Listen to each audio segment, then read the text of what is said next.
이제 인터넷으로 우드 아카데미도 시대에 맞춰서 뭔가 되는 상황이어서.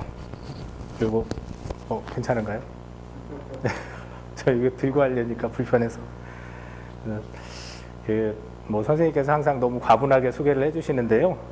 저도 이제 작게 공방하는 사람이고, 공방을 하다 보니 여러 가지 고민을 많이 하게 되잖아요. 그래서 그 중에 특히 목재 건조.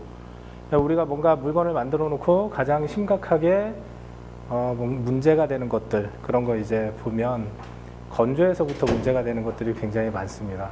그리고 물건을 만들어서 납품했는데 건조 때문에 문제가 돼서 반품을 받게 되는 것들은 참 손보기도 힘들어요. 그래서 나름 저희가 목공을 저는 이제 평생 하려고 마음 먹고 있었기 때문에 생각을 좀 해봤습니다. 과연 건조를 어떻게 해야 될 것인가. 그래서 여러 가지 알아보고 판단한 게 진공 건조를 하면 대단히 좋을 것이다. 그렇게 시작을 해서 건조기도 제작을 해보고 또 건조도 해보고 그렇게 했었고요. 지금 특수 건조에 대해서 제가 좀 말씀을 드릴 건데, 사실은 저도 여기 계신 분들하고 이제 똑같죠. 특수 건조라는 분야가 굉장히 좀 폭넓어요. 그러니까 지금까지 인류가 개발한 목재 건조 방식, 그게 이제 크게 나눴을 때 몇 가지 정도 되느냐, 한 40가지 정도 된대요. 근데 그게 화학적인 방법도 있고 좀 연력학적인 방법들도 있고 또 전기전자적인 방법들도 있고, 그걸 전부 다 아는 건 어렵지만 그래도 대략 이론 정도는 제가 간단하게 원리가 이렇구나, 그 정도는 저도 같이 공부해서 오늘 좀 말씀드리고 싶어서 준비를 좀 해왔습니다. 저 앉아서 해도 될까요? 네. 이제 첫 페이지가 목재 건조의 역사에 대한 겁니다. 지난번에 우리 분명 관행 열기 건조까지 대단히 잘 배우셨을 거예요. 근데 건조가 대단히 어렵습니다. 이제 첫 시간부터 시작해서 관행 열기 건조까지, 목재에 대해서부터 시작해서 건조까지, 이렇게 보면 어떤 부분에서는 참 이해하기 어려운 부분도 나오고 힘든 부분이에요. 그래서 우선은 건조라는 게 어떠한 그 역사를 가지고 발전을 했는지 그걸 먼저 더듬어 보면 좀 좋은 공부가 될 것 같습니다. 촬영하니까 되게 긴장돼요. 연예인 된 것 같아요.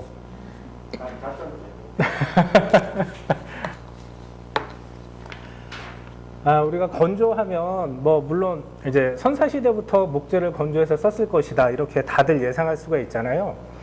그래서 선사시대 그러면 우리가 구석기 시대, 신석기 시대, 몽둥이를 하나 만들어도 나무를 말려서 한 몽둥이가 훨씬 더 강도나 물리적으로 사용하기가 좋았을 겁니다. 그래서 이제 그때부터 건조가 계속 되었을 것이다, 이렇게 생각을 하고 있고, 그러면 그 당시에 이제 기록이 없으니까 과연 건조를 했을까 안 했을까부터 검증이 안 되잖아요. 건조를 해서 썼는지 안 했는지 아무도 검증을 할 방법이 없었단 말이죠. 그래서 유물을 가지고 잘 살펴봤어요. 우리 4대 문명의 발생지 중에 하나인 그 이집트의 피라미드에서 나온 수천 년 전의 유물들, 예를 들어서 이제 쿠프왕의 피라미드 중에 제일 크다고 하죠. 거기에서 나온 태양의 배, 그래서 이제 태양신 라가 우주를 여행할 때 썼다는 그런 태양의 배부터 시작해서 또 투탕카멘의 무덤에서 나온 그런 유물들, 그리고 지금부터 한 5,000년 전에 무덤에서도 발견된 유물들, 그런 것들이 있어서 그걸 가지고 과학자들이 한번 검증을 해봤습니다. 어떤 물건들이 나왔냐면 조각상도 나오고 여러 가지 나왔는데, 우선은 미이라의 관, 이제 목재로 만들어져 있죠. 그 다음에 이제 목재 박스, 그리고 옷장들도 있었습니다. 그래서 이것들을 가지고 건조를 해서 썼는지 아닌지 우리가 이제 알 수 있는 방법이, 생목을 썼으면 그걸 사용하면서 발생할 수 있는 건조 결함들이 나타날 것이다, 말일 테니까는요. 그래서 이제 그 유물들을 계속 살펴보고 다 측정을 해보고 그랬더니 우선 표면에 횡방향 건조 결함이 없었던 거예요. 그러니까 그 목재 결을 따라서 발생하는 크랙이 absolutely no라고 그 영문에 표기되어 있으니까 하나도 없었던 거예요. 그러면 건조가 된 목재로 했을 것이다 이렇게 생각을 할 수 있잖아요. 그 다음에 이제 또 하나는 조인트 부분. 어쨌거나 결구를 해서 가구를 만들었을 거니까 조인트 부분의 건조 결함. 목재가 건조되면 지난번에 배우셨겠지만 뭐 트위스트, 컵, 보우, 크룩 뭐 이런 건조 결함이 생겨나잖아요. 그럴 때 그런 변형에 의해서 문제가 되는 조인트가 또 absolutely no라고 돼 있어요. 하나도 없었다. 그러면 우리는 그걸 바탕으로 해서 아, 건조된 목재로 했었구나. 이렇게 이제 생각을 할 수 있겠죠. 그래서 기원전 수천 년 전부터 목재를 건조를 해서 인류는 사용했구나. 이렇게 이제 알 수가 있고, 그 당시에는 어떤 건조 방법을 썼을까? 그래서 제일 밑에 그 훈증 방법도 있고, 천연 건조 방법도 있고, 그 다음에 모래에 나무를 묻어서 건조하는 방법도 있다. 이렇게 이제 도표에 되어 있습니다. 그러다가 이제 17세기 초에 목재 건조에 대한 최초의 특허가 나왔어요. 1636년에 이제 선박을 건조하는데, 선박용 목재를 건조하는 데 대한 최초의 그 건조 관련 특허가 나왔고요.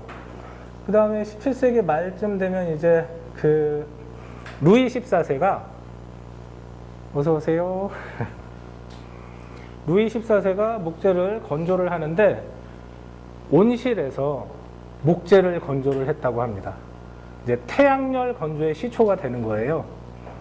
온실에서 그냥 건조하는 게 아니라 목재를 당시에 가장 목재를 잘 건조하는 기술자를 고용해서, 그럼 이제 목재 건조 기술자가 그 당시에 있었다는 거죠.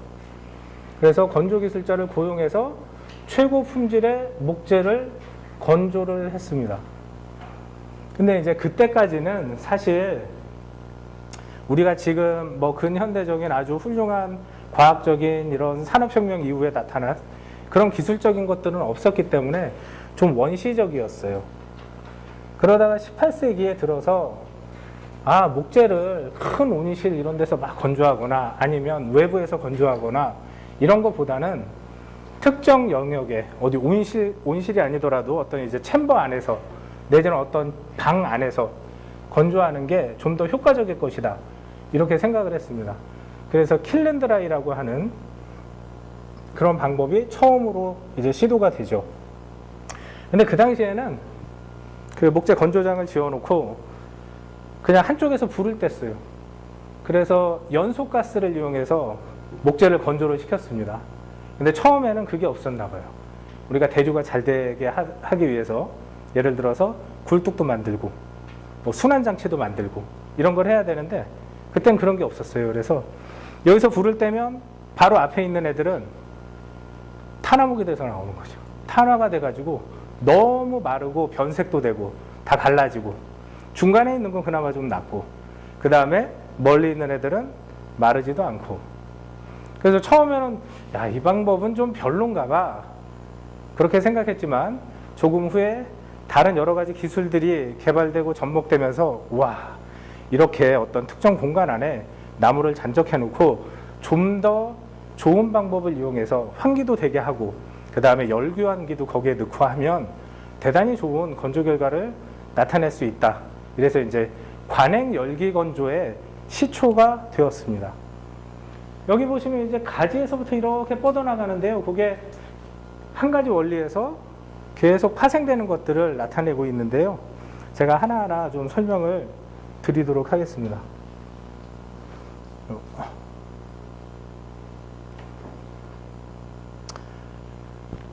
제1차 세계대전을 거치면서 킬앤드라이는 관행 열기 건조는 사실 기술적으로 완성이 됐어요. 그리고 지금까지 100년 동안 최고의 건조 방식이었고 관행 열기 건조를 뛰어넘는 건조 방식은 아직까지 잘 없습니다. 그게 뭐 건조 품질이 좋냐 안 좋냐 그걸 떠나서 비용, 그 다음에 뭐 건조 품질, 그리고 또 그 기타 이제 과학적으로 좀 더 좋은 관행 열기 건조 결과를 나타내기 위한 연구들, 이런 것들을 따지면 관행 열기 건조를 넘어설 수 있는 건조 방식은 사실 없고 현재도 가장 많이 하는 게 관행 열기 건조예요. 1927년에 이미 미국에서는 5,000개의 관행 열기 건조를 하는 건조장이 있었대요. 그리고 미국에서 생산되는 목재의 50%가 그냥 대충 말려서 나온 게 아니고 관행 열기 건조를 정상적으로 해서 나왔다고 합니다. 1927년에. 그리고 지금까지도 관행 열기 건조의 시대예요. 근데 관행 열기 건조만 이렇게 하다 보니까 어떤 사람들이 이런 생각을 했어요. 좀 더 뜨거운 공기를 가지고 하면 어떨까? 그래서 온도를 좀 많이 높여주면 어떨까? 빨리 건조시킬 수 있잖아요. 그렇죠? 빨리 건조시키면 높은 온도를 올리기 위해서 에너지는 들어가겠지만 시간이 짧아지니까 에너지를 절약할 수도 있을 것이다. 그런 생각도 할 수 있고, 그 다음에 건조 품질이 열악해지면 그걸 막을 수 있는 어떤 방법을 도입하면 건조 품질을 보정해서 좀 더 효과적일 수도 있겠다. 그래서 여러 가지 방법들을 고안을 했습니다. 그래서 이제 세계의 천재들이 나옵니다. 여기에 보면 이제 베이퍼 드라잉이라고 되어 있는데 이건 1865년에 로빈스라는 사람이 특허를 출원했어요. 나무를 말리는데 좀 빨리 말려보자. 그래서 어떻게 했냐? 이 사람은 이제 자일렌이나 톨루엔 같은 용액을 150도 이상으로 가열을 합니다. 그래서 목재에 그걸 부어줘요. 그러면 목재가 굉장히 빨리 달궈지겠죠. 그래서 굉장히 뜨거운 온도에서 건조를 순식간에 할 수가 있을 겁니다. 그래서 그런 방법을 이제 도입을 했고, 그 다음에 이제 하이 템퍼러처 드라잉이라고 해서 우리가 고온 건조라고 하는 목재를 100도 이하에서 안정적으로가 아니라 최초에는 어푸스라는 사람이 163도까지 목재를 올려서 고온으로 구조재를, 건조 결함이 좀 없을 구조재를 건조해서 시간을 단축하고 시간을 단축해서 이제 목재 건조를 수행을 했죠.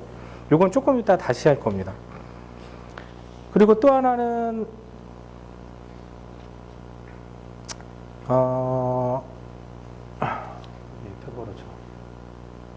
그 다음에 이제 또 하나는 이제 우리가 솔벤트를 이용해서도 건조를 할 수 있지 않을까 하는 생각을 했어요. 아세톤 같은 그런 솔벤트를 달궈서, 달군다는 게 굉장히 뜨겁게 하는 건 아니에요. 사실은 달궈서 목재에 계속 뿌려주면 목재에 있는 수분을 수분을 녹여내는 방법, 그런 방법도 있을 수가 있어서 그런 방법들도 시도를 했고, 그 다음에 이쪽으로 보면 이제 목재를 건조하는데 지난 시간에 배우셨겠지만 가장 큰 문제가 되는 거, 목재의 건조 결함, 크랙 같은 거잖아요. 그 크랙 같은 것들이 어디서부터 나와요? 목재 표면이 빨리 건조되니까 나오게 되는 거잖아요. 그래서 목재 표면을 좀 천천히 건조되는 방법을 찾아보자. 그렇게 해서 목재 표면에 소금을 처리해요. 염처리 건조법이라는 게 있는데, 그러면 목재 표면에 뜨거운 온도로 열을 가했을 때 나오는 물들이 소금하고 결합해서 소금물이 되겠죠. 소금물은 끓는 점이 120도예요. 근데 물이 끓는 점은 100도죠. 그러면 120도가 돼야 표면에 소금물이 끓을 테니까 우리는 좀 더 높은 온도를 목재에 가해 줄 수 있다. 그래서 그냥 염처리를 하지 않았을 때 목재에 120도의 열을 가하면 목재 표면이 금방 건조가 되고 경화가 되고 크랙이 갈 건데 염처리를 해줬더니 120도를 해도 괜찮더라 하는 거죠. 그래서 이제 그런 화학적인 방법들도 시도가 됐습니다. 그러고 나니 이제 그럼 그거보다도 효과적인 게 있지 않을까 이렇게 또 생각을 했어요. 그래서 폴리에틸렌 글리콜이라는 그런 용액을 소금물 대신에 사용을 해봤어요. 그랬더니 걔도 물하고 친수성이어서 잘 혼합이 되는 거예요. 그리고 표면에서 높은 온도를 가해 주더라도 걔가 물을 잘 잡고 있고 서서히 건조되면서 목재 표면의 품질이 좋아지는 그런 효과를 얻었습니다. 게다가 목재 표면의 품질이 좋아지는 효과뿐만 아니라 또 한 가지 효과가 있는데, 손상된 목재 함침이 돼서 목재를 잘 보존해줘요. 그래서 목재 보존 처리, 유물 같은 거, 굉장히 오래된 유물 같은 게 있으면 그 유물의 보존 처리를 할 때는 PEG를 함침해서 건조를 시킵니다. 그래서 스페인의 군함 바사라고 저희 1928년에 침몰한 스페인의 군함이 있는데요. 이게 굉장히 화려한 배거든요. 그 배를 인양해서 복원을 할 때 저 PEG라는 물질을 함침시켜서 건조를 시켰다고 합니다. 그래서 우리 유물 복원할 때 상당히 많이 사용되는 방법이다. 이렇게 좀 참고로 알아주시면 좋겠고요. 그 다음에 저희 좀 특이한 거, 이제 원심 건조라는 게 있습니다. 지금까지는 뭐 화학적인 건조 아니면 온도를 이용해서 어떻게 하는 그런 건조 방법인데, 이 건조 방법은 좀 독특하게 목재를 스윙을 하거나 아니면 원심력을 이용해서 회전시켜서 물을 빼요. 근데 이제 물론 한계는 있습니다. 이게 뭐 함수율을 12%까지 낮추거나 이런 건 아니에요.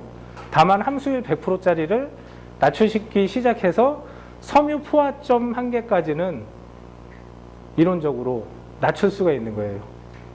그래서 섬유 포화점까지는 신속하게 물을 뺄 수 있는 방법이기 때문에 전체적인 건조 시간을 조금 줄여주는 역할을 하기도 합니다. 그러니까 목재를 회전시켜서 그 원심력을, 내지는 목재를 계속 흔들어서 그 원심력을 이용해서 목재 표면 쪽으로, 횡단면 쪽으로 물이 이동하게 하는 그런 물리적인 방법들도 사용을 해봤습니다.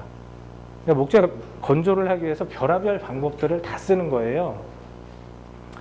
그러다가 이제 여기 보면 전기전자적인 방법들이 조금씩 나오기 시작해요. 그래서 여기 보면 그 적외선을 이용해서 목재를 건조하는 방법, 이런 게 이제 또 툭 하고 출현을 하게 됐습니다. 그래서 처음에는 그 적외선이 다른 그 파장보다 이제 파장이 좀 길어요. 그래서 맨 처음에 연구된 건 이거였습니다. 목재 내부에 좀 깊게 열을 주면 목재 내부에 있는 물들이 잘 마르지 않겠느냐, 이런 아이디어에서 출발을 해서 적외선을 이용한 목재 건조법, 이런 것들이 시도가 되었고요. 국내에 저 장치를 만드는 업체들이 있어요. 우리가 다른 방법들은 사실 구경을 할 일이 없는 방법들이 있어요. 그리고 다른 방법으로 건조된 목재들을 평생 쓸 일이 없을 수도 있는데요. 근데 저 방법은 국내에서 써요. 그래서 그 컨테이너 같은 곳에다가 적외선 등을 달아요. 그리고 그 안에 목재를 잔적해 놓고 그 적외선 등에서 나오는 적외선을 이용해서 목재를 말립니다. 실제로 그걸 하는 업체를 가봤어요. 그리고 그렇게 건조하는 사장님께 말씀을 들어봤는데 상당히 효율이 좋더라, 이런 말씀을 하시더라고요. 그리고 건조 품질도 자기 입장에서는 괜찮더라, 그렇게 이제 도입한 제재도 사장님이 말씀하시더라고요. 자, 그리고 이제 컨덴세이션 드라잉은 제가 조금 이따 다시 자세히 할 거고요. 프레스 드라잉이라는 방법도 있습니다. 이거 되게 이제 좀 재밌는 방법인데, 목재를 롤러에 넣어서 물을 짜는 방법도 있어요. 이것도 섬유 포화점 밑으로 내리는 건 아니죠. 근데 초기에 수분을 좀 더 빨리 해서 목재 건조 속도를 최종적으로는 좀 줄일 수 있는 그런 방법이 있고요. 그 다음에 또 전기전자적인 방법으로는 인덕션 드라잉이라는 게 있습니다. 인덕션 드라잉은 이제 전극을 이용해서 목재를 말려요. 어떻게 말리냐? 와이어 메쉬를 이용해서 와이어 메쉬 전극을 깔고 목재를 깔고, 와이어 메쉬 전극을 깔고 또 목재를 깔고, 그래서 전기를 넣어줘요. 그러면 얘가 우리 전열기처럼 뜨거워지는 거예요. 그리고 그 안에 있는 목재가 빨리 마를 수 있겠죠. 그래서 높은 열을 전기로 바로 줄 수 있고, 대류를 또 거기에 이용해서 빨리 빼낼 수 있습니다. 그래서 저게 좀 더 발전되면 우리가 이제 열판 건조 방식 이렇게 얘기하는 건조 방식이 되죠. 그 와이어 메쉬를 열판 안에 넣어놓고 그 다음에 그 열판에서 공기나 수분이 이동할 수 있는 통로를 만들어 주고 다시 또 목재를 넣고 그런 방식으로 계속 잔적해서 열판을 이용해서 건조를 하는 방법. 이 방법도 국내에 하는 곳이 있습니다. 그래서 혹시라도 나중에 보실 가능성이 있어요. 열판 건조 방식으로 가장 좋은 결과를 얻었다고 주장하는 곳의 얘기를 들어보면 한 달 정도 열판 건조를 해서 한 40mm 정도의 목재를 함수율 4%까지 낮췄다. 이렇게 이제 주장을 해요. 그래서 열판 건조 방식을 실제로 쓰는 곳이 있고 그렇게 해서 함수율을 굉장히 많이 낮춰서 문짝 같은 것들을 만든다고 하시더라고요. 근데 문짝이 작은 문짝이 아니고 굉장히 커서 변형이 있으면 움직일 때 문제가 되는 그 정도의 문짝을 열판 건조 방식을 가지고 우리는 만든다. 이런 업체가 실제로 있습니다.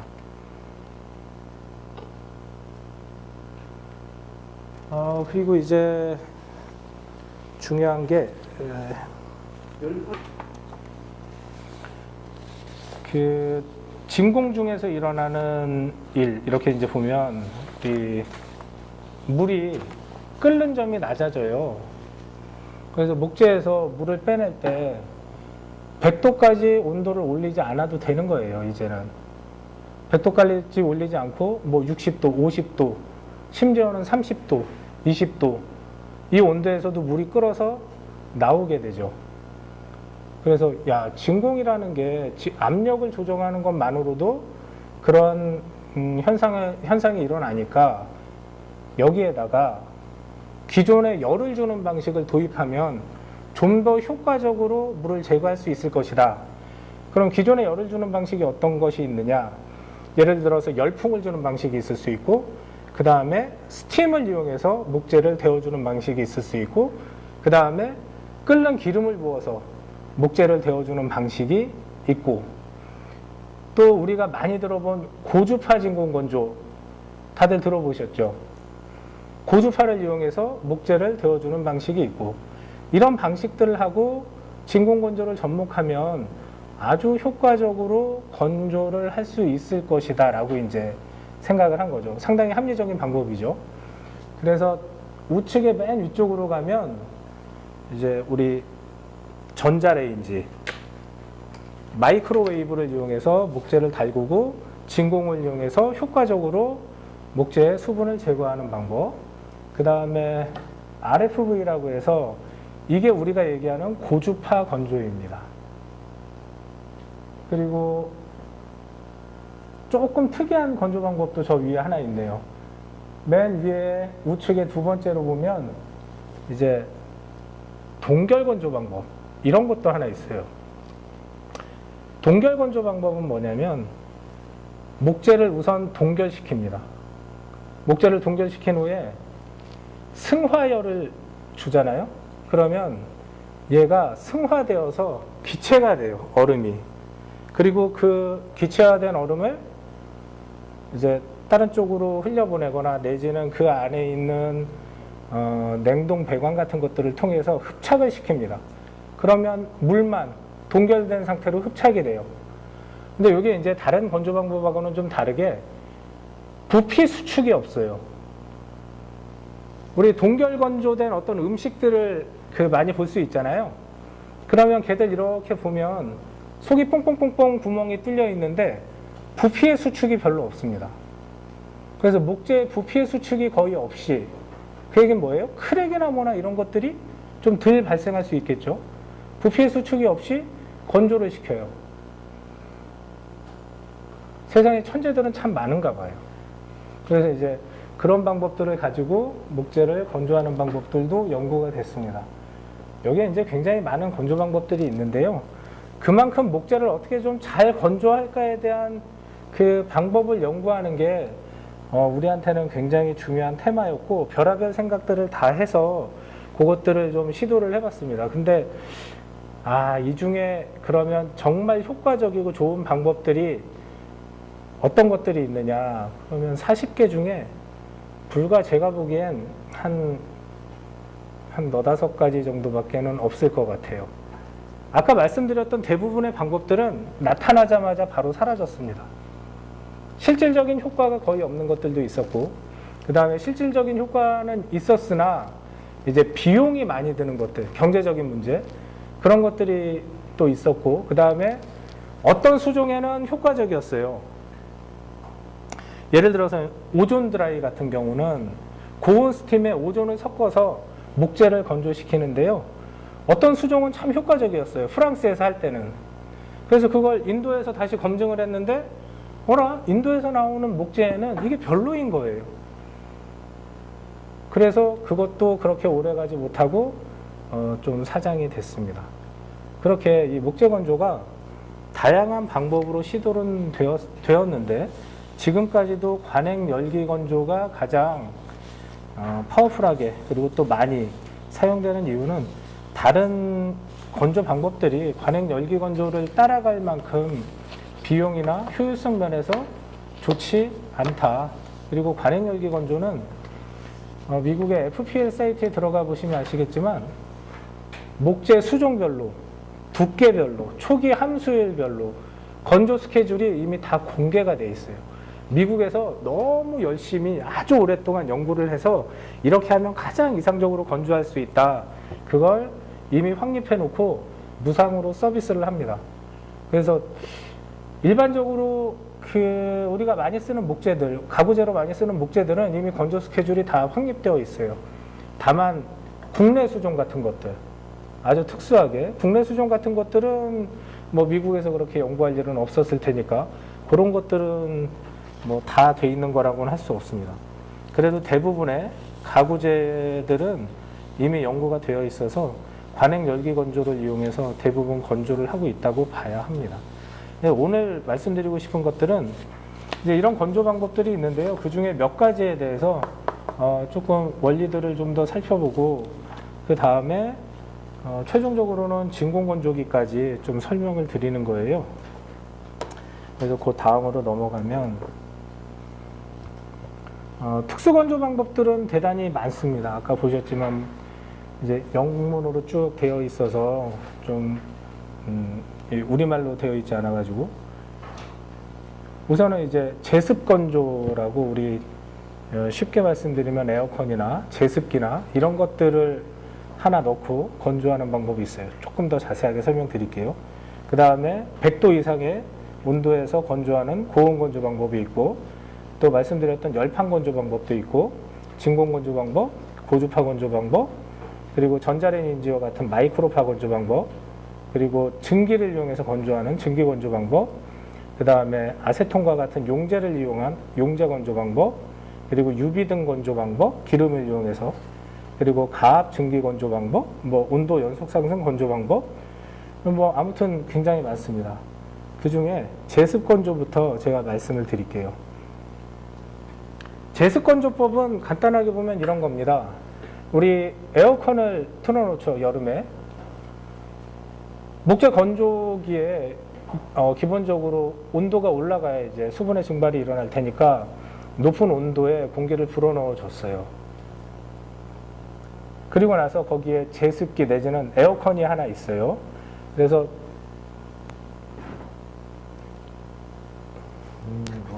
이렇게. 그럼 우리가 목재를 잔적해 놓고 여기에 더운 공기를 불어넣어 주면 목재에 있는 수분이 나오게 될 거예요. 그렇죠?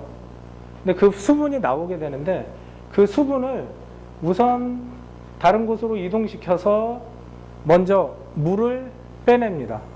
물을 빼내고 다시 건조한 공기를 넣어줘야 될 거잖아요.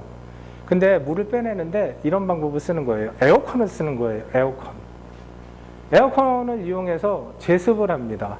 에어컨은 그 찬 온도로 낮춰주니까 높은 온도에 고온 다습한 공기가 에어컨을 통해서 응결돼서 물로 떨어져요. 그러면 건조한 공기만 남게 되죠. 근데 에어컨을 보니 뒤에 뭐가 있냐? 우리 실외기가 있어요. 실외기 가서 만져보신 분 있으세요? 그리고 실외기 그 앞에 이렇게 서 있으면 열풍이 나오죠. 열풍. 뜨거운 열풍이 나오더라 하는 거죠. 실외기에서. 그래서 야, 그러면 온도를 내가 괜히 돈을 들여서 기름을 떼거나 아니면 전기를 이용해서 온도를 높여줄 게 아니라 에어컨에서 나오는 실외기를 가지고 거기에 있는 열을 이용해서 공기를 데펴주자. 그러면 냉각돼서 물은 제거되고 차가운 공기를 에어컨 실외기를 이용해서 덮여준 다음에 다시 공급을 해줘요. 그러면 효율이 높아지겠죠. 에너지를 많이 들이지 않더라도 어차피 응결시켜서 물을 제거해야 되니까 그 에너지를 그대로 이용해서 다시 건조에 이용할 수가 있는 겁니다. 그리고 나서 야, 그러면 건조를 계속 이렇게 하면서 온도가 올라가야 될 거니까 그 열만으로는 부족할 거잖아요.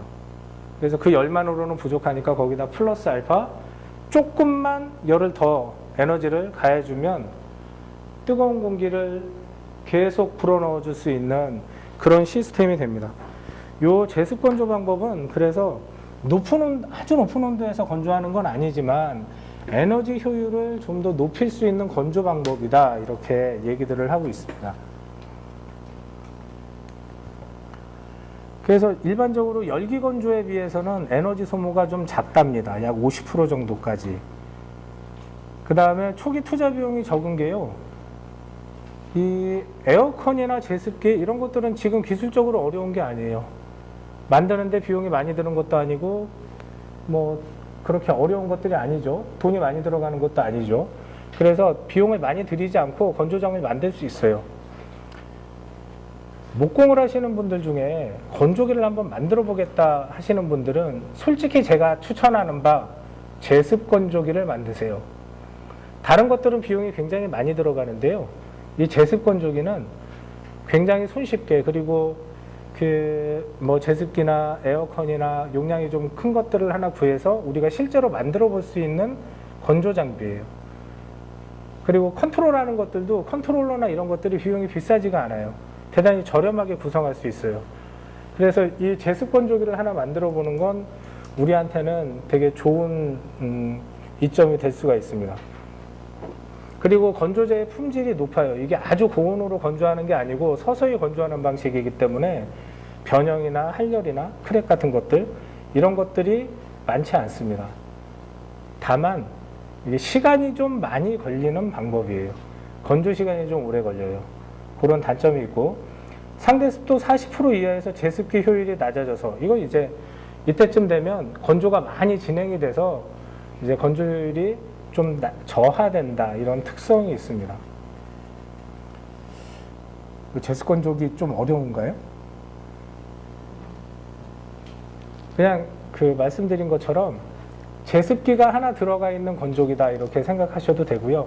실제로 외국에서는 이렇게 구성합니다. 제습 건조기는 우리 컨테이너 같은 거 안에다가 제습기를 하나 넣어요.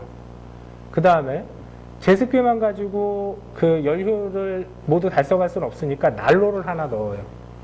그렇게 두 가지를 넣어 놓으면 제습 건조기가 되는 거예요.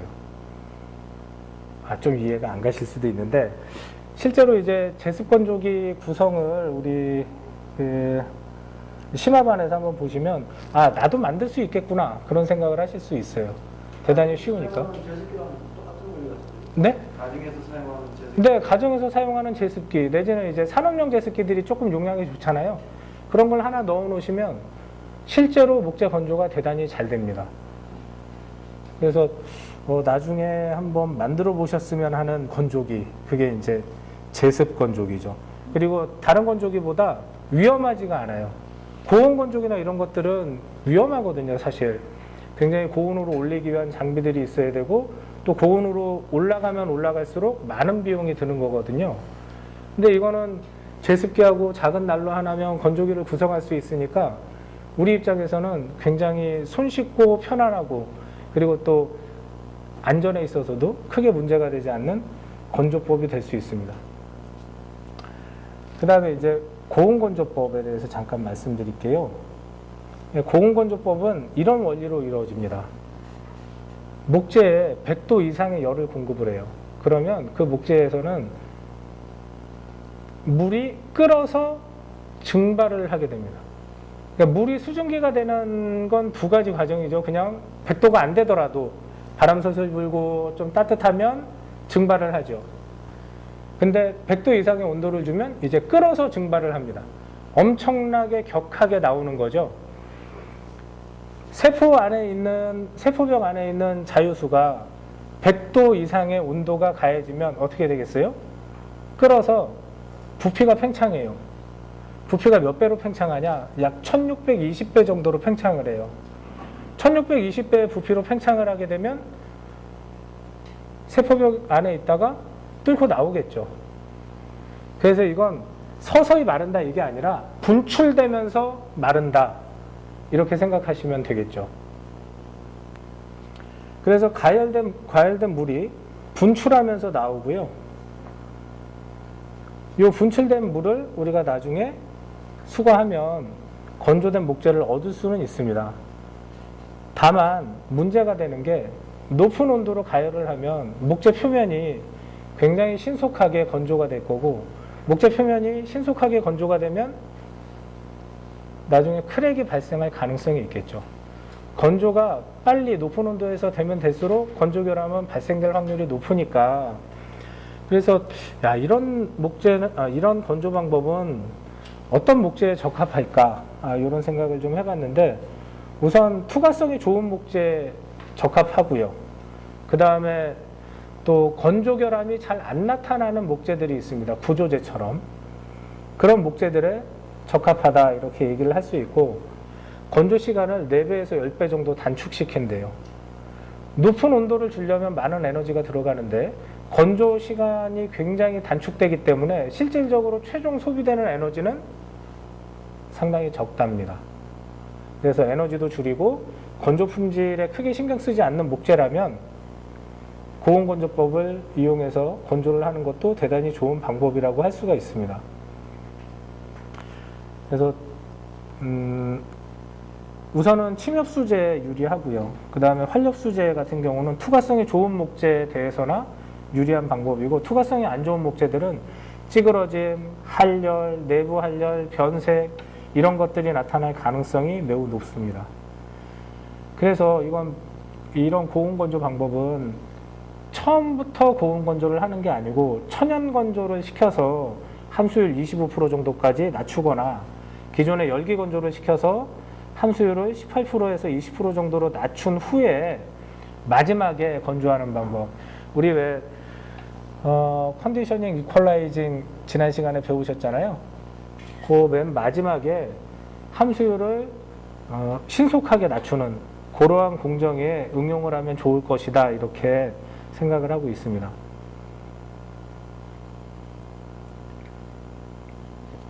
네, 그리고 이제 열판건조법에 대해서 좀 말씀을 드리죠. 아까 말씀드렸듯이 이제 처음에는 와이어 메쉬를 이용해서 목재들을 열판, 와이어 메쉬 한 층, 그 다음에 목재 한 층, 와이어 메쉬 한 층, 목재 한 층 이렇게 해서 이제 건조를 수행했었죠. 그러다가 좀 더 산업이 발전하면서 열판을 하나 놓고 그 가운데 우리 철망 같은 것들을 넣고, 그 다음에 브리더라고 해서 수분이 이동할 수 있는 통로를 하나 만들어주고, 그 다음에 목재를 놓고, 다시 수분이 이동할 수 있는 통로를 만들어주고, 철망을 놓고, 열판을 놓고, 이런 식으로 잔적을 해서 목재를 건조를 합니다. 근데 이제 가열하는 방법들은 고온에 오일을 막 끓여서 아주 높은 온도로 공급을 해주거나, 아니면 전기를 이용해서 열판을 가열을 해주거나, 또는 고온의 스팀을 이용해서 열판을 가열을 해주거나, 이런 세 가지 방법들이 대체적으로 사용이 되고, 높은 온도에서 보통 이제 120도에서 230도, 230도는 굉장히 높은 온도죠. 이 범위에서 건조를 합니다. 우리 문 선생님 말씀하신 것처럼 가압하면서 건조를 하고요. 가압하면서 건조하고 열판에서 목재로 바로 열이 전달되니까 열 전달 효율이 대단히 높습니다. 그래서 건조 속도가 굉장히 빠르고요. 1인치 두께의 판재가 한두 시간 만에 건조가 된다는 건 다른 건조 방법에서는 거의 있을 수가 없는 일이에요. 다만 이제 굉장히 높은 온도로 직접적으로 접촉해서 열 전도를 이용해서 건조가 되니까 열화 현상이 생겨요. 그래서 이제 변색도 있을 수 있고, 그 다음에 강도도 저하될 수 있고, 그리고 한열이 발생할 가능성도 높아지고. 그래서 판재 내부 함수율의 차이가 클 경우에는 이제 결함 발생 가능성이 있다고 그랬는데, 그 외부는 다 말랐는데 내부가 마르지 않았을 경우, 그런 때는 외부는 수축하니까 빨리 수축했을 테니까 건조 결함 발생이 있겠죠. 크랙이 대표적이겠죠. 그런 건조 결함의 발생 가능성이 있다. 이제 이렇게 설명을 드릴 수가 있습니다.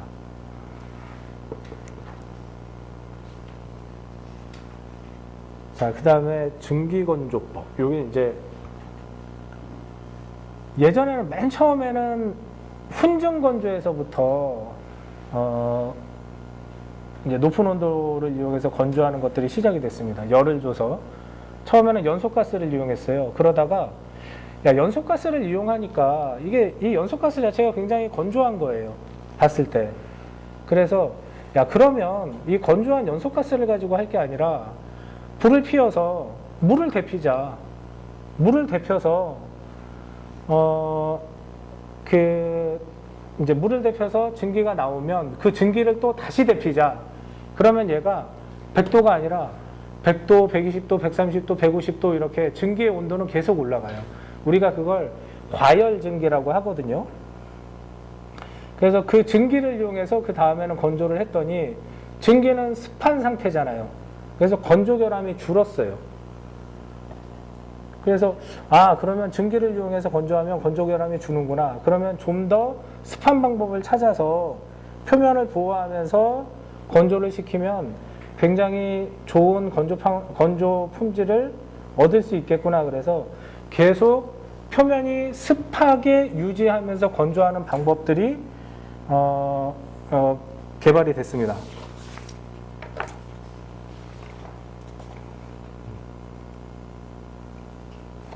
잠시만요.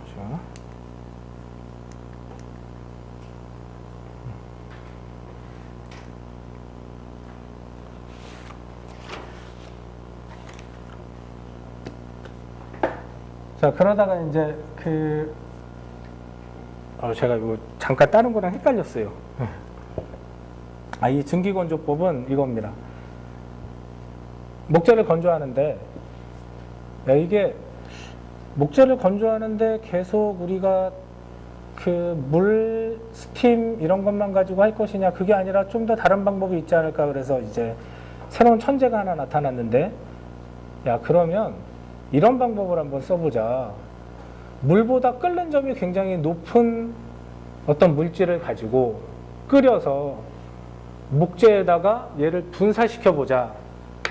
그러면 목재의 온도가 굉장히 신속하게 올라갈 거잖아요.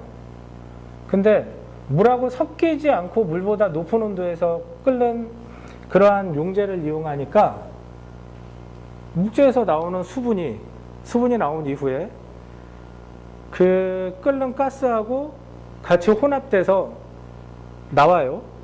그거를 온도를 조금 낮춰주면 물은 100도에서 끓으니까 물만 분리해요. 그리고 나서 다시 얘를 조금 더 끓여서 다시 목재에 순환을 시켜줘요. 그러면 온도를 조금 높이고 낮추고 높이고 낮추고만 하면 아주 높은 온도에서 목재를 신속하게 건조할 수가 있는 거예요. 그래서 이제 일반적으로 자일렌 가스나 톨루엔을 씁니다. 자일렌 가스에 대해서 말씀드리면 135도, 136도 정도 되면 자일렌이 끓어요. 그러면 이 자일렌이 끓어서 나온 증기 135도, 136도 이상일 거잖아요. 그 증기를 어느 정도까지 끓이냐? 보통 150도 이상으로 끓입니다. 150도 이상이 된 증기를 가지고 목재 표면에 분사를 해줘요. 그럼 목재 표면이 급격하게 달아오르면서 건조가 이루어지고 거기서 수분이 나와요. 그렇죠? 거기서 나온 수분하고 자일렌 가스가 섞여서 외부로 배출되고 그 외부로 배출된 가스를 수분이 섞여 있으니까 135도에서 자일렌 가스가 끓으면 120도로 예를 들어서 낮춰줘요. 그러면 자일렌은 액상이 되겠죠. 자일렌은 액상이 되고 60도면 물은 그대로 기체 상태로 있을 거예요. 그럼 액상이 된 자일레는 액상으로 다시 응축돼서 밑에 고일 테니까 수증기만 없애줍니다. 그리고 다시 120도의 자일렌을 150도로 끓여줘요. 그러면 자일렌 가스가 또 됐겠죠. 자일렌 과열 증기가 됐을 거예요. 굉장히 뜨거운. 그걸 다시 목재에 뿌려줘요. 그래서 150도 정도에서 연속적으로 목재를 건조하는데 자일렌 가스와 수증기를 혼합시키고 다시 또 약간 냉각시켜서 자일렌 빼고 수증기 없애고 그 자일렌 가스 다시 또 조금 달궈서 다시 또 목재에 공급해주고 이런 방식으로 목재를 건조했더니 상당히 빠르게 목재를 건조할 수 있더라 하는 거죠. 그리고 맨 나중에는 건조가 끝나면 진공을 이용해서 흡착물들을 자일렌 가스 흡착물들을 제거해 줍니다. 그렇게 하면 목재 건조가 신속하게 이루어진다. 이게 이제 증기건조법의 원리입니다. 그래서 기본적으로는 물하고 잘 섞이지 않는 어떠한 그 물질이 있어야 될 것이고 그게 물보다는 높은 온도에서 끓어야 될 겁니다. 그래서 사용하고 있는 게 자일렌 가스. 그 다음에 톨루에는 110도, 110도, 111도 요 정도에서 끓죠. 그래서 그 톨루엔을 끓여서 또 자일렌 가스처럼 목재에 주입해서 신속하게 목재 건조를 할 수가 있습니다. 그래서 이제 이러한 방법을 증기 건조법이다 이렇게 얘기를 하고 있고요. 150도 이상의 가스들을 목재에 분사해 주니까 목재 표면 가열 속도가 굉장히 빨라요. 그리고 이것들은 자일렌 가스를 끓이는 시설도 있어야 되고 그 다음에 닫힌 챔버 안에서 목재 분사도 해줘야 되고 그걸 다시 순환시켜서 자일렌 가스를 응축시켜서 빼내야 되고 그 자일렌 가스를 다시 또 데펴서 또 분사를 해줘야 되니까 이게 시설이 복잡해집니다. 그래서 건조 비용이 많이 들죠. 다만 관행 열기 건조에 비해서는 건조 속도가 뭐 3배에서 20배 빠르다 그러면 뭐 정말 신속하게 건조가 되는 거죠. 근데 이제 굉장히 높은 온도에서 건조를 하니까 얘도 건조 품질이 좋지는 않습니다. 그래서 침목이나 전신주 이런 것들은 크랙이 좀 있다고 해가지고 크게 문제가 되는 것들은 아니거든요. 그래서 이제 이런 것들의 전건조 처리에 적당하고요. 할열이나 표면 경화가 허용되는 적급 목재에 주로 사용이 됩니다.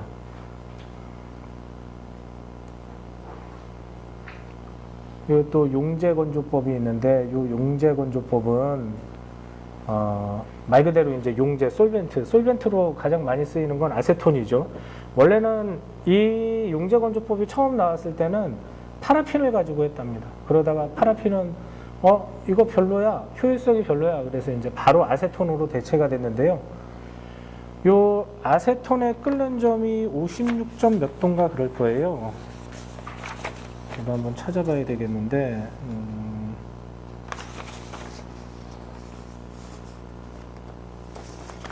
아세톤의 끓는 점이 56.2도랍니다.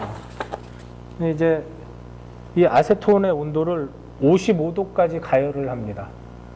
55도까지 가열한 아세톤의 입장에서는 뜨겁지만 우리 입장에서는 따뜻한 아세톤을 목재에 분사를 해줘요. 끓는 점보다는 낮으니까 얘는 액상이죠, 액상. 이 액상에 아세톤을 따뜻하게 달궈서 목재에 분사를 계속 해주면 이 아세톤이 목재에 있는 물들을 녹여내기 시작합니다. 지금까지는 다 물을 어떻게 했냐? 달궈가지고 증기화해서 우리가 회수를 했어요. 근데 이제는 그렇지 않고 이 아세톤을 이용한 방법은 물을 액상에서 그대로 녹여냅니다. 액상의 물을 녹여내요. 그렇죠? 그 다음에 그 물을 조금만 달궈주면 아세톤은 증발할 거잖아요. 그래서 아세톤은 다시 회수하고 물은 버리면 되겠죠. 그런 방식으로 건조가 이루어집니다. 근데 이제 이렇게 건조를 했더니 아세톤이 물만 녹여내는 게 아니고 한 가지 역할을 더 해요. 우선 목재에 있는 여러 가지 물질들을 녹여내기 시작합니다. 그래서 그 안에 있는 피치라든가 아니면 뭐 어떤 화학약품이라든가 그런 것들을 녹여내서 나중에 또 그런 물질만 분리해내니까 목재에서 회수되는 그러한 물질들이 경제적으로 어떠한 이득을 줄 수 있는 그런 상황이 되는 거예요. 그리고 또 그런 것들이 빠지니까 목재가 뽀사시해져요. 그러니까 목재에 있는 색소들이 녹아나니까 목재가 색상이 개선이 되고 도장을 하면 도장성이 개선이 돼요. 원하는 색상으로 잘 도장을 할 수가 있게 되는 거예요. 그러한 특성들이 나타났습니다. 그래서 이제 이런 용재 건조법을 가지고 우리가 건조를 수행하기도 합니다. 네. 하드기나 물방 같은 거 보면 네. 그 색소 때문에 물이 엄청나게 많이 빠지고 네네. 용재 근조로 하는 거 녹혀낼 가능성이 있겠죠. 괜찮을 것 같아요. 네네. 그래서 어떻게 쓰시려고요? 근데 파덕이나 그런 것들은 사실 파덕을 쓰는 이유는 우리가 색상이 독특해서 이렇게 쓰는 것 같은데 그 색상을 하얗게 탈색해서 나오면 아니죠. 탈색이라고 생각해요. 하얗게 탈색돼서 나오면 다시 분리해서 그 빨간 그 염료를 어딘가에 쓸 수 있지 않을까 하는 생각도 되긴 하네요. 탈색하면 그 염도를 빨간색으로 다시 발라. 네. 아무튼 용재건조법은 그 물을 이제 액상으로 그냥 다이렉트로 녹여내는 방법이기도 하고 그 안에 녹아나온 어떤 물질들을 다시 회수해서 우리가 경제적인 가치를 제고할 수 있는 그런 방법이기도 합니다. 그리고 이제 가압증기건조법이라는 게 있습니다. 가압증기건조법. 요거는 이제 원리가 아까도 계속 말씀드렸는데 이제 목재 표면에 건조가 신속하게 이루어지잖아요. 그러면 표면은 건조되고 내부는 건조되지 않고 거기서부터 발생하는 게 가장 문제가 되는 크랙이 일단 발생이 되면 우리 목공하시는 분들은 목재 딱 샀는데 횡단면에서부터 크랙이 이렇게 쭉 들어와 있어요. 그럼 그 부분 톡 잘라내고 써야 될 거 아니에요. 실제로 쓸 수 있는 부분이 얼마 없잖아요. 이게 대단히 심각한 일이거든요. 그렇죠? 근데 그게 목재 표면이 빨리 건조되기 때문에 그렇더라 하는 거고 그러면 우리는 그 목재 표면의 건조를 최대한 늦추고 건조를 잘 시키는 방법을 찾아보면 목재를 많이 쓸 수 있지 않을까, 효율성을 좀 증대할 수 있지 않을까 하는 생각을 해볼 수 있잖아요. 그래서 개발됐던 방법이 우선 염처리 건조법. 염처리 건조법은 물이 빨리 증발해야 되는데 소금이 있어서 목재 내부에 있던 물이 나와서 소금물이 되고 그 소금물은 120도에서 끓으니까 좀 천천히 마르네? 이런 거잖아요. 그래서 이제 표면이 빨리 마르고 경화되는 것들을 막아주는 거였어요. 그리고 그걸 좀 더 좋은 효과를 내기 위해서 우리가 폴리에틸렌 글리콜이라고 하는 PEG라고 하는 그런 물질을 이용해서 그걸 더 늦추는 방법을 찾았단 말이에요. 근데 그게 또 다른 방법이 있어요. 보니까 압력을 높여주잖아요. 압력을 높여주면 끓는 점이 올라갑니다. 낮은 압력에서, 진공 중에서는 낮은 압력에서는 물이 빨리 끓어요. 그 왜 산꼭대기 올라가서 물을 끓여가지고 밥을 하면 밥이 설익고 이런 얘기 많이 하잖아요. 압력이 낮으면 물이 빨리 끓는 거예요. 근데 압력이 높으면 물이 천천히 끓어요. 소금물을 안 줘도 되는 거예요, 이제. 그죠? 소금물이나 설탕물로 목재 표면을 처리하지 않아도 압력을 높였다는 이유 하나만으로 물이 천천히 끓는 거예요. 그래서 이런 건조 방법은 어떻게 하냐? 챔버 안에 목재를 넣습니다. 그리고 고온의 스팀을 챔버 안에 불어넣어줘요. 그리고 가압을 합니다. 압력을 높여줘요. 그러면 물에 끓는 점이 올라가니까 얘가 서서히 건조가 되는 거예요. 표면에서.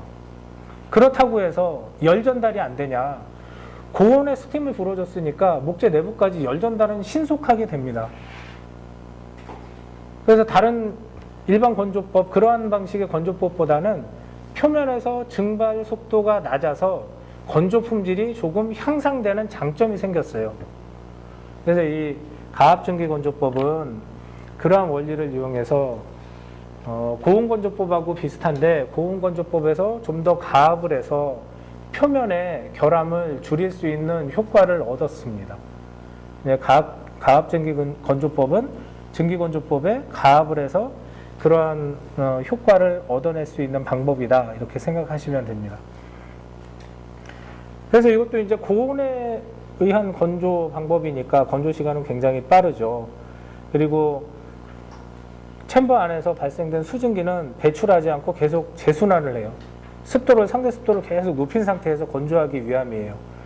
그래서 열기 건조 대비해서는 에너지를 계속 그 안에서만 순환이 되니까 에너지를 아주 많이 소모하지는 않습니다. 근데 그게 25% 정도밖에는 안 된다고 하니까 열기 건조에 비해서 대단히 획기적이죠. 근데 그게 단순히 압력을 높였다는 이유 하나만으로 되는 거예요. 그러니까 얼마나 고마운 일이겠어요? 그리고 고온에서 높은 평형 함수율을 유지합니다. 이게 이제 그 표면에서의 건조가 잘 안 된다는 얘기겠죠. 그리고 건조결함 발생이 상대적으로 적습니다. 물론 고온에서 건조하니까 건조결함 발생 확률은 높지만 비교적 고온건조법하고 비교했을 때는 건조결함 발생이 적다는 겁니다. 여기까지만 하고 잠깐 쉴까요? 지금 몇 시인가요? 8시 6분. 네, 잠깐만 쉬었다 하겠습니다.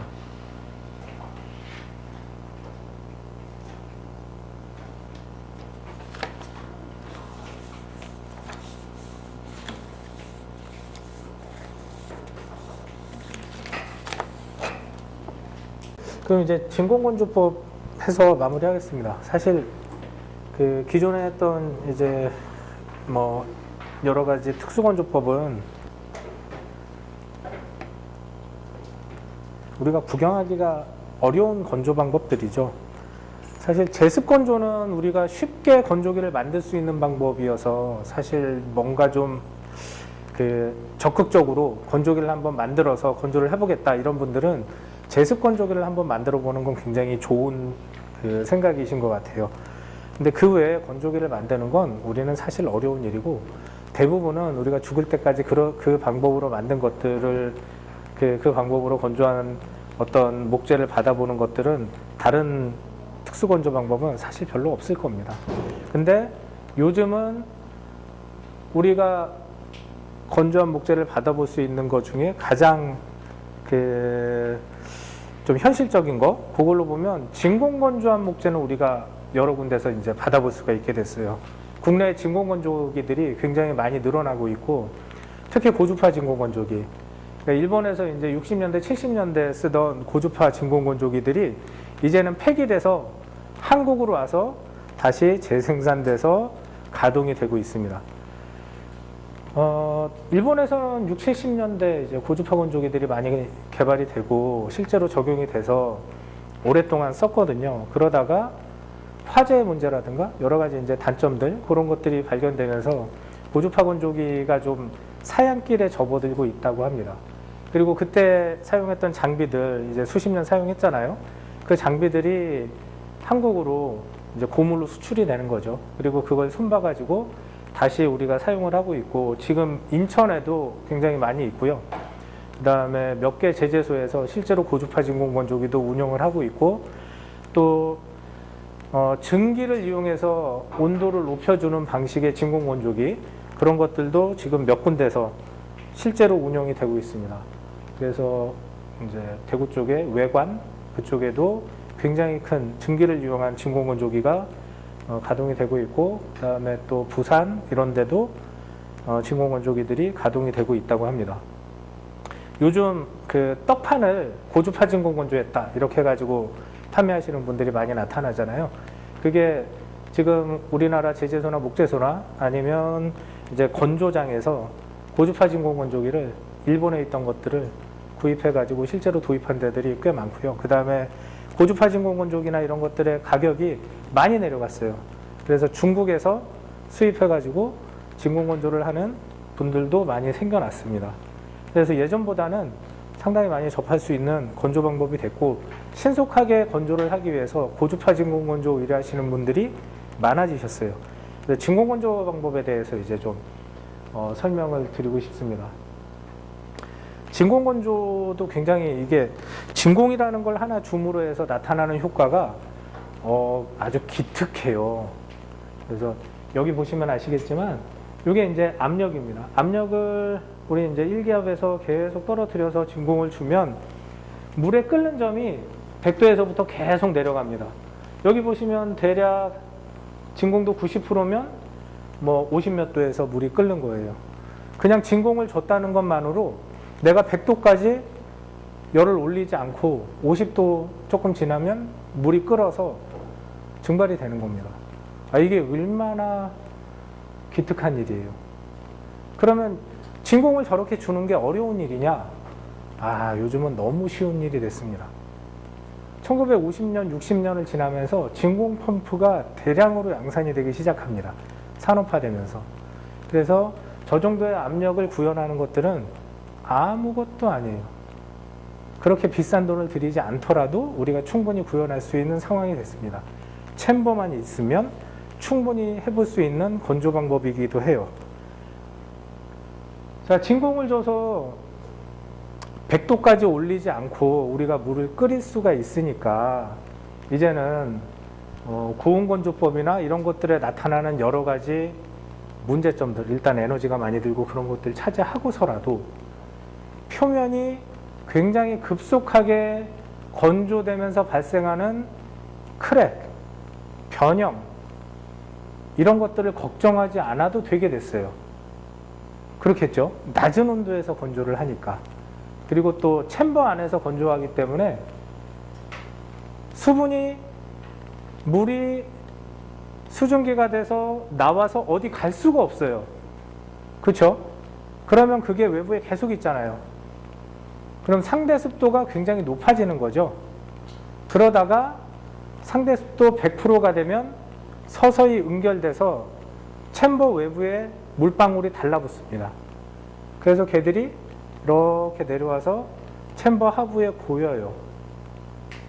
근데 이런 일들이 예전에는 높은 온도에서 가능했는데 단순히 압력을 낮춰줬다는 이유 하나만으로 아주 낮은 온도에서 가능하게 된 거예요. 그러니까 우리가 히팅을 하기 위해서 에너지를 많이 들이지 않아도 되는 상황이 된 겁니다. 말씀드렸듯이 어떤 화학약품을 주입할 필요도 없고 기름을 끓여가지고 들이부을 필요도 없고 고온의 스팀을 만들 필요도 없고 아세톤을 사올 필요도 없는 거예요. 이제는 단순히 진공 하나만으로. 대단한 일이죠.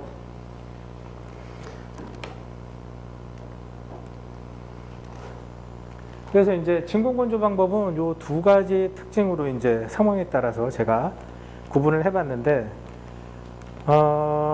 우선 챔버 안에서 건조가 됩니다. 챔버 안에서 건조가 되는 건 여기 이제 공기가 순환하지 다른 곳으로 빠져나가지 않으니까 말씀드렸듯이 목재에서 나온 수분이 그대로 외부에 있어요. 수분이 나오면 나올수록 외부가 촉촉해져요. 그렇겠죠. 그러니까 목재의 결함이 발생하는 게 목재 표면이 빨리 건조하기 때문인데 목재 표면이 빨리 건조해가지고 문제가 발생할 일이 거의 없어진 거예요. 상대 습도 100%가 딱 차면 어느 정도 이제 증발을 해서 수증기가 표면에 응결될 정도까지 되면 상대 습도 100%니까 이론상으로 더 이상 촉촉할 수 없는 상태까지 촉촉해집니다. 그게 순식간에 달성이 돼요.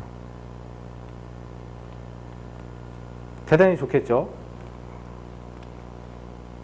자, 그 다음에 그러면 물이 낮은 온도에서 끓으니까 우리가 열을 조금만 주면 물이 끓어서 나올 거란 말이죠.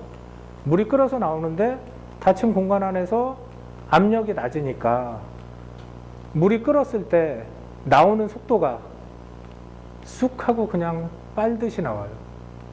흡사 우리가 빨대를 이용해서 음료수를 빨아먹을 때 그때처럼 여기는 압력이 낮고 여기는 높으니까 쑥 하고 빠져나오겠죠. 그러니까 굉장히 신속하게 빠져나옵니다.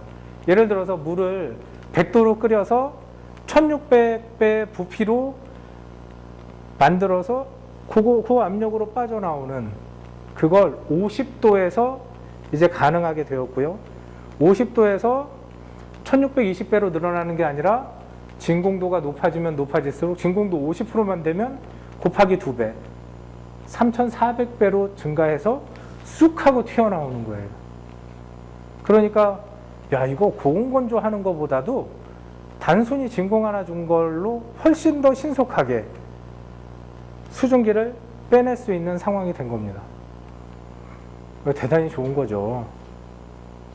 자, 그리고 그 건조 속도가 그렇게 되니까 대단히 빨라져요. 상당히 빠르게 건조를 할 수가 있어요. 그리고 속에 있는 수분이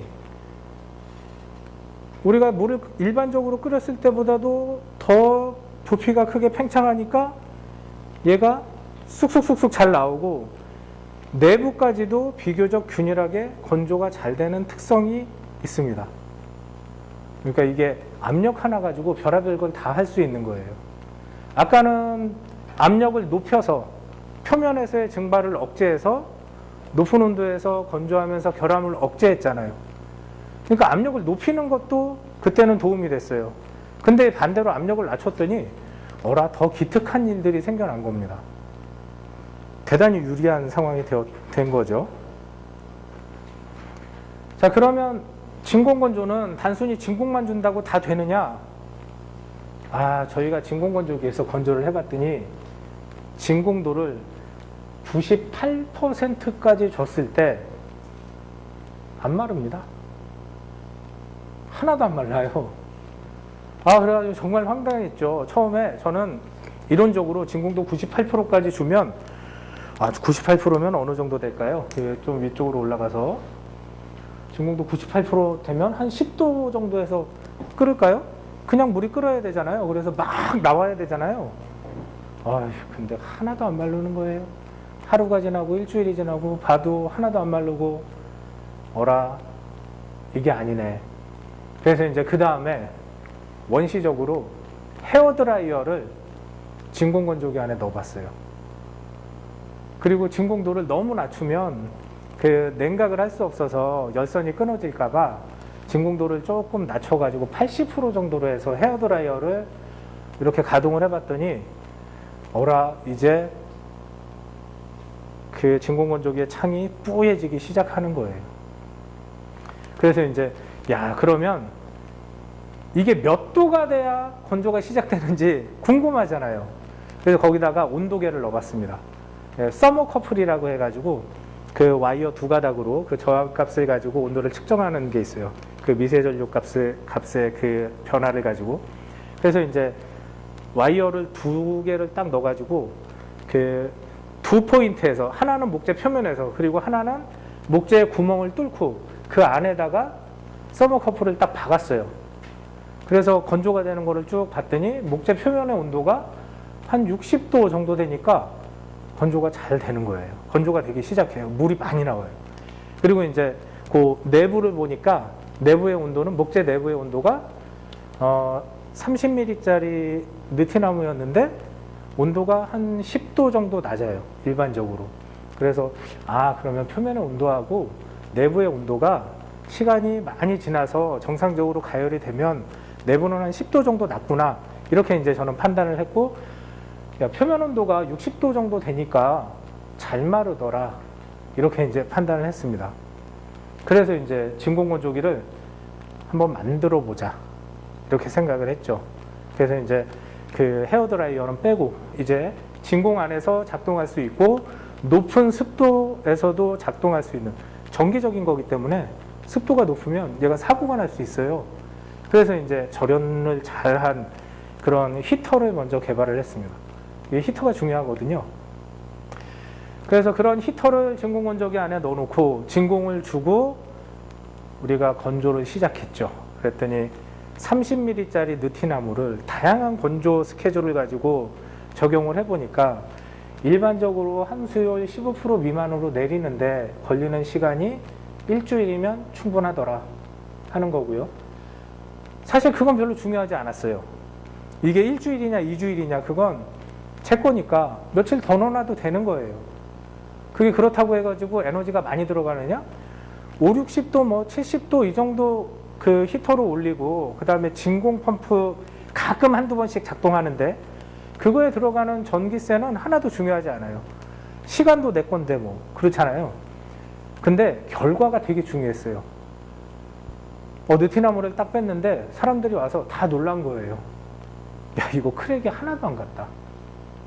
그런 거예요. 그리고 원래 크랙이 있던 부분, 저희가 이제 체크를 하고 크랙이 있을 때 얼마나 성장하느냐를 봤는데, 야, 이거 일반적으로 열기 건조에 넣으면 요만큼만 있으면 이만큼 성장해가지고 나오는데, 야, 크랙이 요거밖에 더 가지 않았어.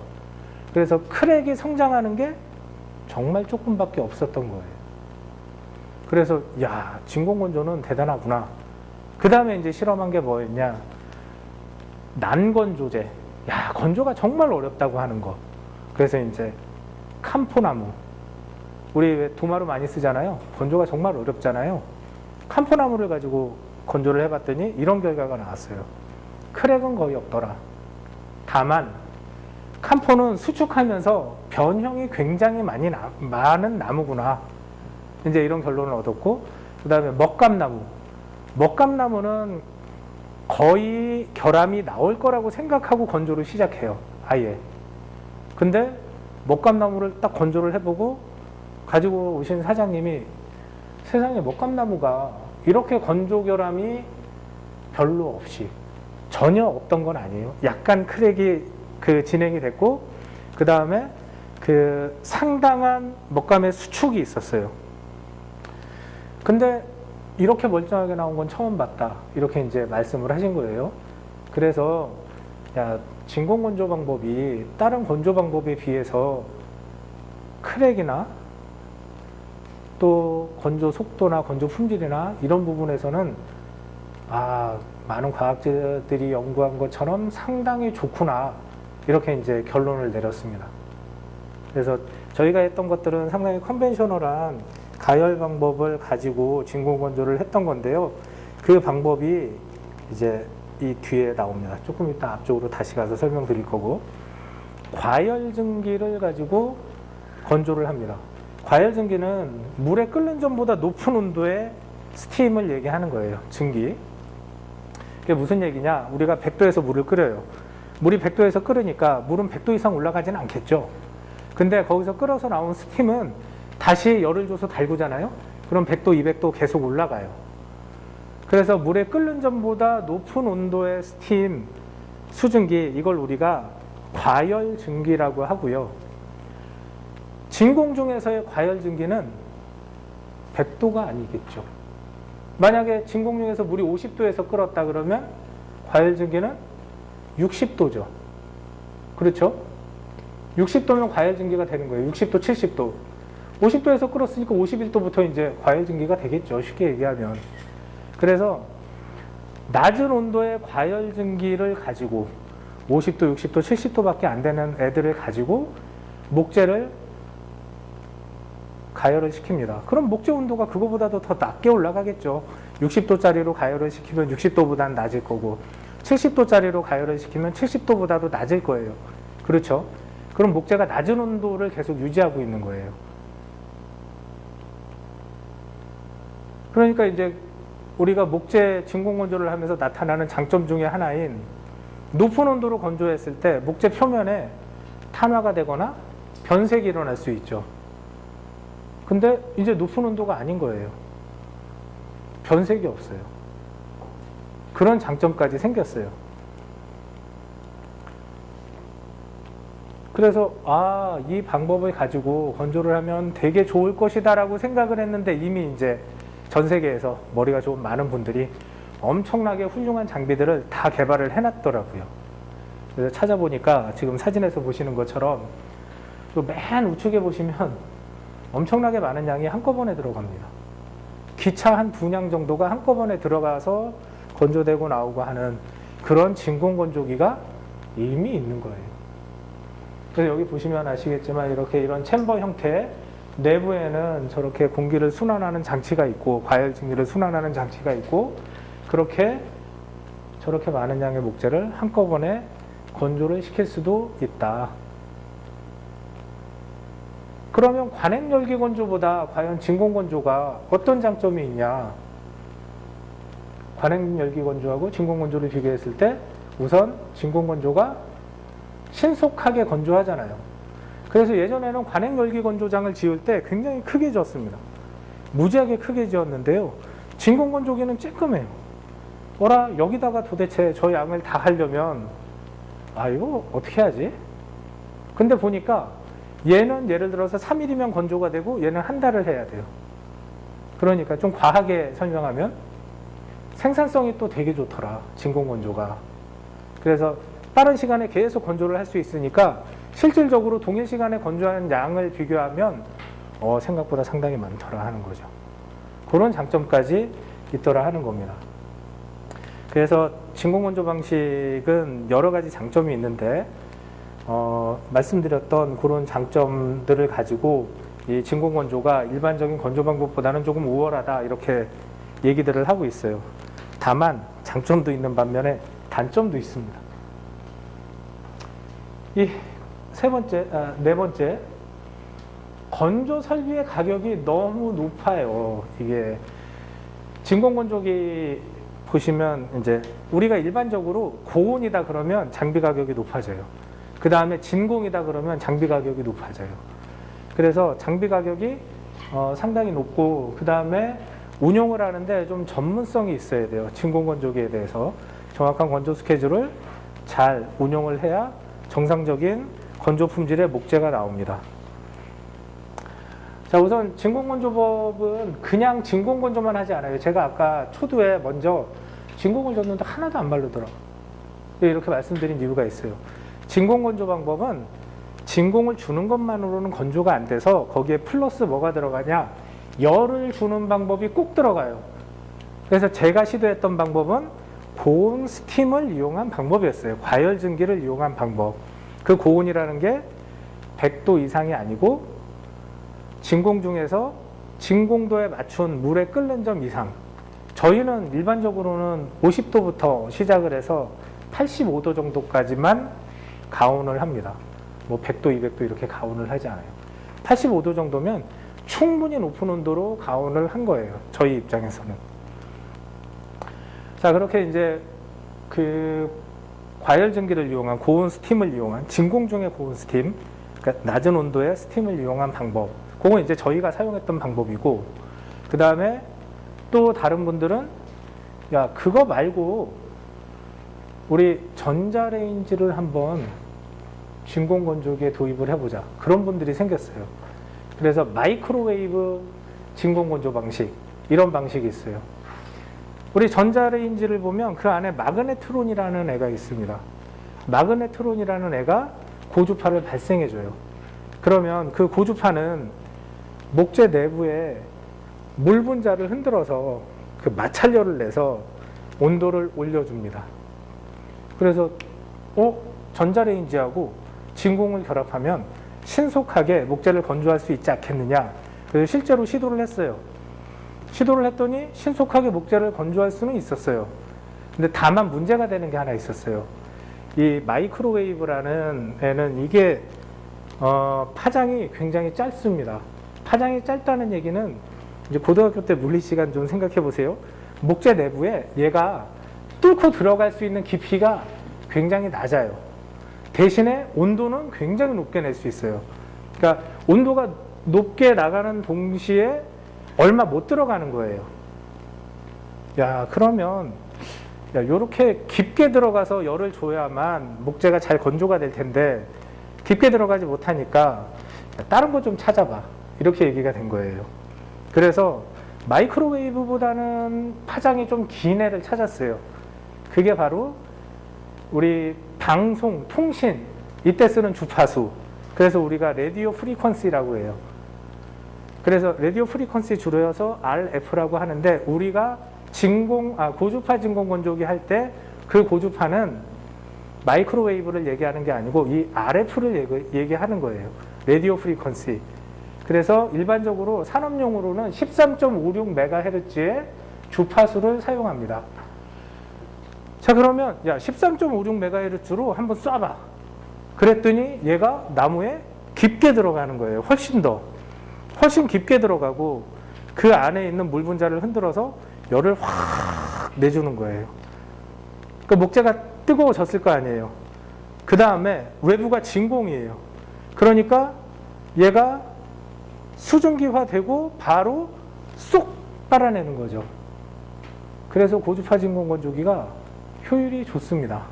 내부에 있는 물까지 확실하게 잘 빼내기도 하고, 그 다음에 그 진공을 이용해서 건조를 시키기 때문에 그 기타의 여러 가지 효율들이 상당히 좋아요. 그래서 에너지를 많이 들이지 않고 진공의 장점을 충분히 이용하고, 그 다음에 고주파를 이용해서 목재 내부까지 충분히 건조를 시킬 수 있는 이런 방법입니다. 자, 고주파의 원리를 제가 조금만 더 설명을 드릴게요. 고주파를 가지고 목재를 가열하는데 왜 그 속에서 열이 날까?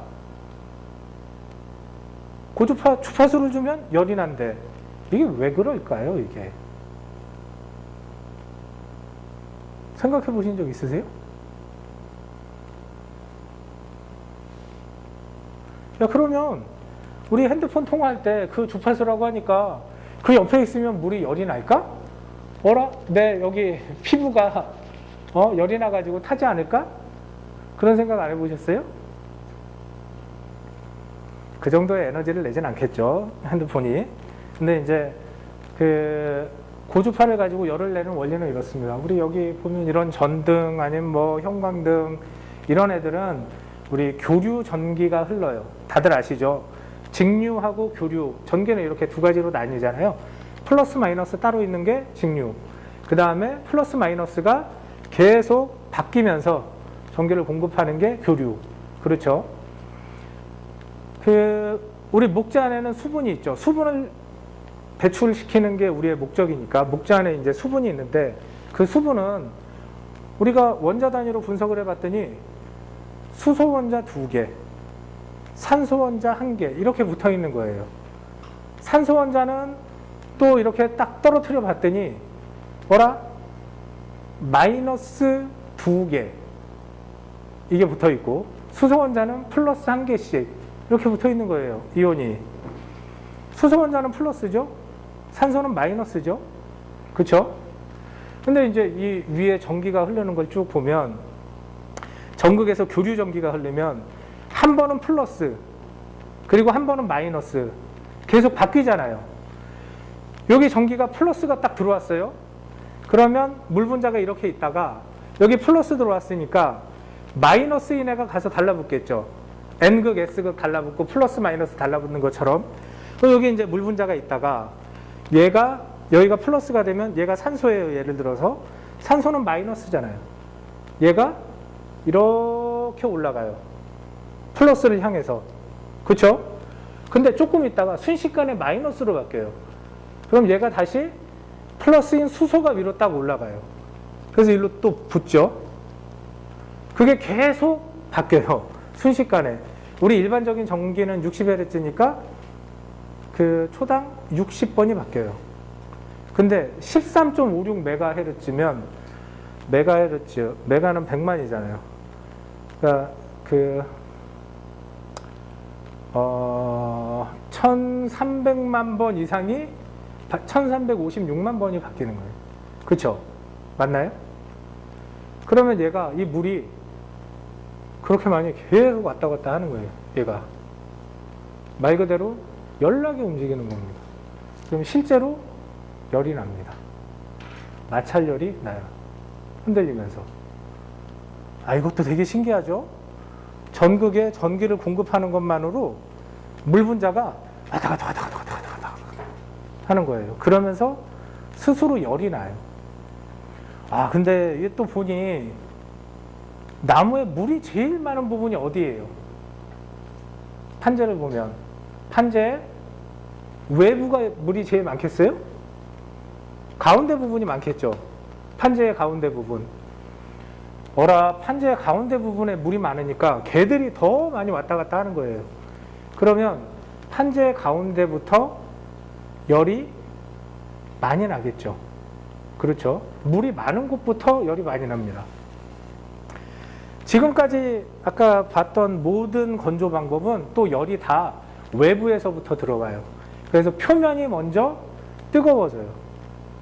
그래서 건조 결함인 이제 서피스 체크부터 나오는 거죠. 표면 한열부터. 근데 이번에는 내부부터 뜨거워지는? 완전히 반대죠. 그렇죠. 그리고 기존의 건조 방법은 내부를 말리기가 그렇게 힘들었어요. 외부부터 열이 가다 보니까. 내부는 외부보다 온도가 낮으니까 그렇게 말리기가 힘들었는데, 이번에는 반대인 경우가 된 거죠. 내부에서 열이 많이 나고 거기서부터 물이 외부로 증발돼서 나올 거잖아요. 그리고 그 증발 정도가 아니라 외부가 진공이니까 높은 압력으로, 상대적으로 높은 압력을 가지고 분출하면서 나올 거란 말이죠. 야, 이거 고주파를 가지고 또 진공까지 연결을 했더니 내부부터 열이 나고 그게 순식간에 분출하면서 나오네? 야, 이거 굉장히 좋은 방법이다. 이렇게 이제 생각을 한 겁니다. 그래서 사람들이 고주파 진공 건조법 이렇게 해가지고 건조 방법을 개발하게 된 거고요. 실제로 굉장히 효율적입니다. 다만 이거는 있어요. 고주파를 줬더니 이제 굉장히 강한 에너지를 가지고 고주파를 탁 주니까 문제가 되는 게 내부가 너무 빨리 온도가 오른 거예요. 너무 높게.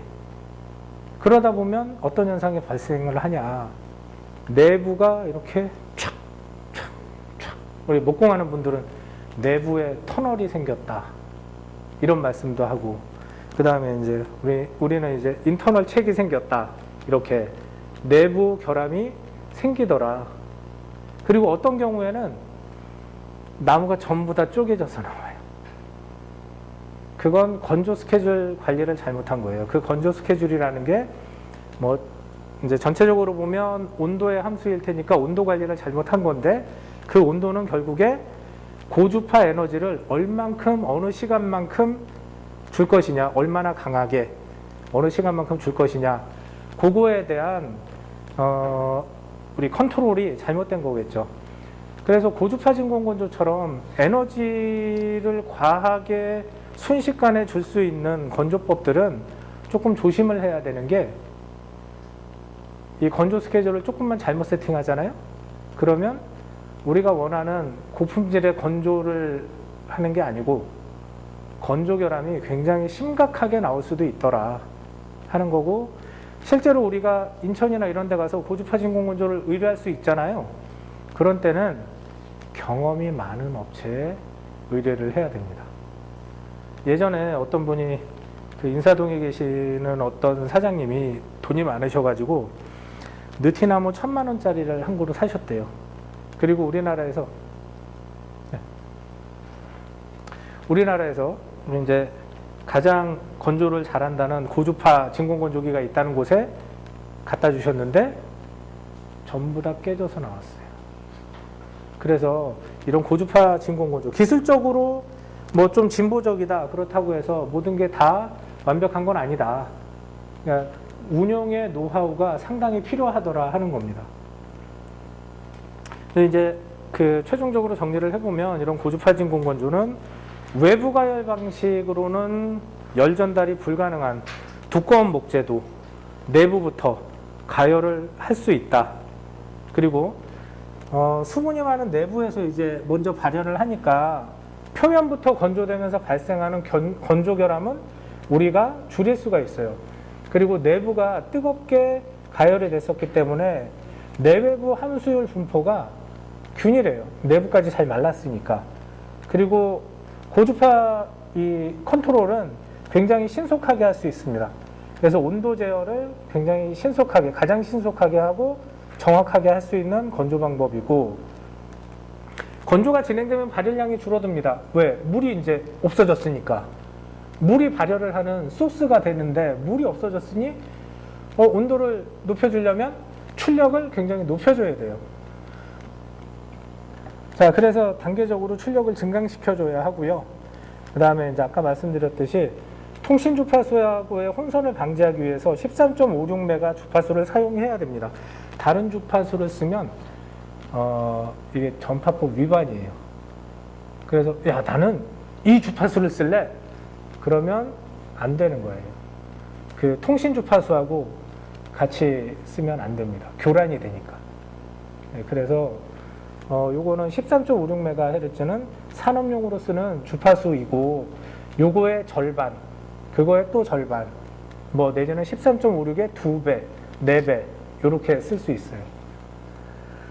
자, 우선은 뭐 오늘 제가 그 좀 버벅거린 것도 있는데요. 제가 특수건조 강의는 여기까지만 하는 걸로 하겠습니다. 네.